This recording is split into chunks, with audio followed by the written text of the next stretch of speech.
o no. Sí, sí, yo siempre lo hacía así porque es que en el compu mío, Ya te sale grabando.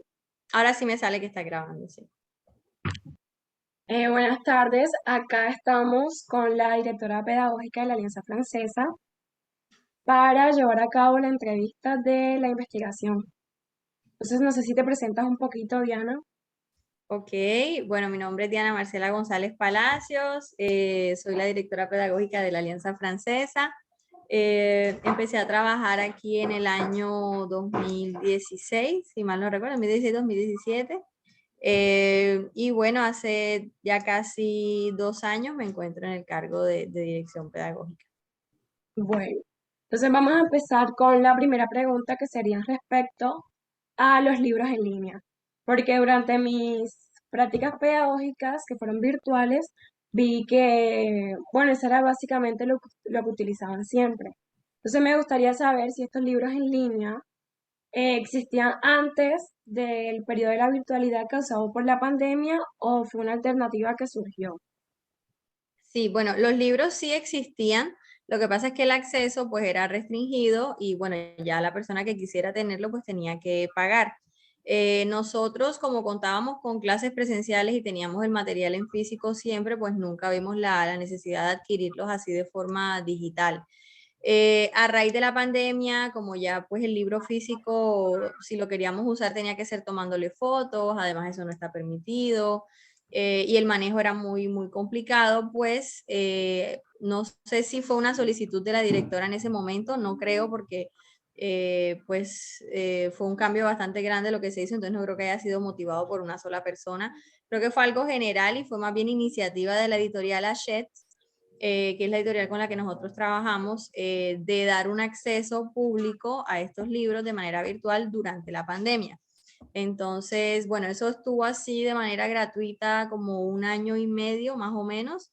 Ya luego ellos lo empezaron a restringir, pero las personas que en su momento alcanzaron a utilizar estos accesos gratuitos, estos códigos gratuitos, pues hoy en día siguen contando con el material, solo que bueno, tuviste que haberlo hecho en ese momento. Si ya no lo hiciste, pues ya ahora sí toca el procedimiento normal donde tú pagas y todo lo demás. Ok, vale. Y ahora en presencialidad, ¿ves que los profesores lo siguen utilizando en línea o ya volvieron al físico? Sí, todavía yo veo que lo usan. El físico, pues obviamente regresó. Ya hay profesores que prefieren tener el libro en la mano, pero me doy cuenta de que muchísimos lo usan. Es como si toda la vida lo hubiesen usado. Y si se los quitas ahora, mejor dicho, no me quiero imaginar lo que va a pasar. Claro. Bueno, entonces pasamos a la segunda pregunta, que es respecto a los grupos de WhatsApp. He notado Ujú. que por cada módulo que hay de la alianza, siempre hay grupos de WhatsApp. Entonces, ¿esto siempre ha estado o fue de nuevo por la pandemia?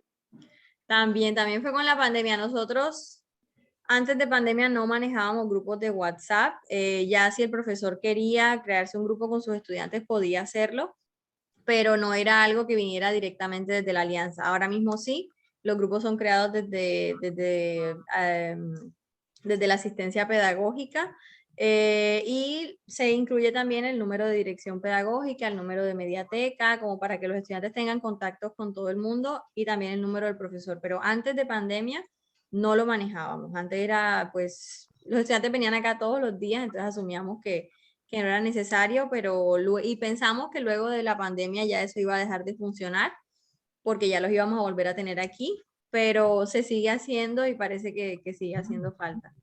Vale.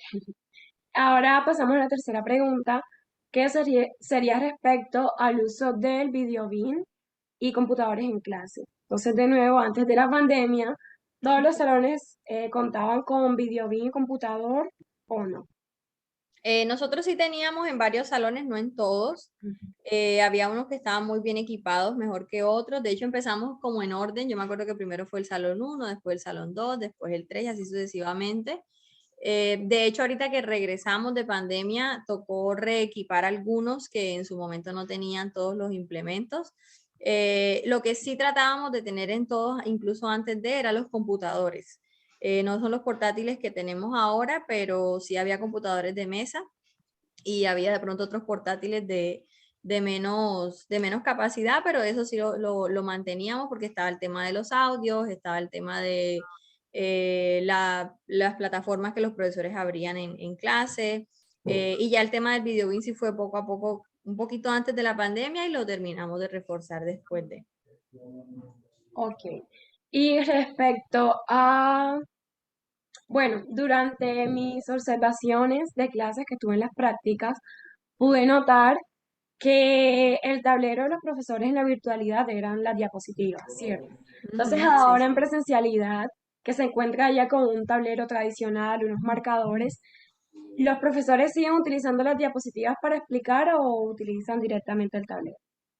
Sí, sí, sí, todavía las usan. De hecho, me da mucha risa porque nosotros antes de, pues, de toda esta pandemia, la clase era muy tradicional, o sea, era el profesor con su marcador en su tablero. Nadie se imaginaba que iba a depender de un par de diapositivas para dar la clase. Y ahora mismo, cuando los observo, me doy cuenta de que usan las diapositivas todo el tiempo, aunque ya estén en presencial y aunque tengan el tablero ahí. Entonces, no sé, de pronto sí, pues es útil y trae cosas muy buenas. Lo único que me preocupa de eso es que ya se vuelva como una necesidad. O sea, si no tengo el video bien, si no tengo las diapositivas, no puedo dar la clase. Que puede pasar cuando ya nos acostumbramos demasiado a algo, pero bueno, tal vez sea simplemente cuestión de tiempo para que regresemos al tablero, al marcador y todo lo demás, pero por ahora sí, sí veo que las usan bastante para las clases. Ok. Y también noté que utilizan mucho las plataformas didácticas como Kahoot, Wordba, Quizzes y Ujú. todo eso. Entonces ahora en presencial se sigue utilizando o ya no. Sí, sí, sí, yo me doy cuenta de que sí, los profesores pues que ya tenían como la costumbre de usarlas, lo siguen haciendo. Eso incluso antes de la pandemia nosotros ya contábamos con eso. Lo que pasa es que con la pandemia pues como que conocimos más cosas, ¿no? Ujú. Antes de pronto nada más conocíamos Kahoot, pero ya ahora conocemos Quizzes, conocemos Learning Apps, conocemos WordWall, hay un montón de sitios. Entonces, como que nos dio más herramientas, pero tampoco es algo totalmente nuevo para nosotros. Entonces, sí, se usaba antes, se reforzó durante y ahora después se sigue usando. Ok. Entonces ya para concluir con esta entrevista, tengo la última pregunta que sería, ¿considera que el periodo de clases virtuales marcó un antes y un después en la enseñanza del francés como lengua extranjera en la Alianza Francesa de Cartagena? Sí, yo pensaría que sí, pues más que todo por el quehacer docente. Evidentemente las prácticas de los profesores cambiaron, evolucionaron, así que pues sí se marcó un antes y un después en, en nuestros hábitos de enseñanza y aprendizaje.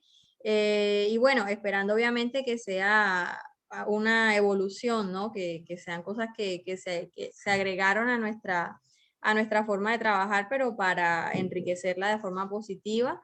Y en cuanto a los estudiantes, sí, también muchos hábitos cambiaron. Ahí no estoy segura de qué tan positivo fue porque se adquirieron muchas costumbres que de pronto entorpecen un poquito el proceso, este tema de no escribir, sino solo captura de pantalla, el estudiante que se esconde, que no participa. Entonces, traerlos a la presencialidad fue bueno porque ya aquí tú tienes como un mayor control de esas situaciones. Entonces, sé que a los profesores les sirvió mucho y los enriqueció mucho y a los estudiantes pues les dio algunos hábitos que toca cambiar, pero que ya en presencial yo sé que se logra.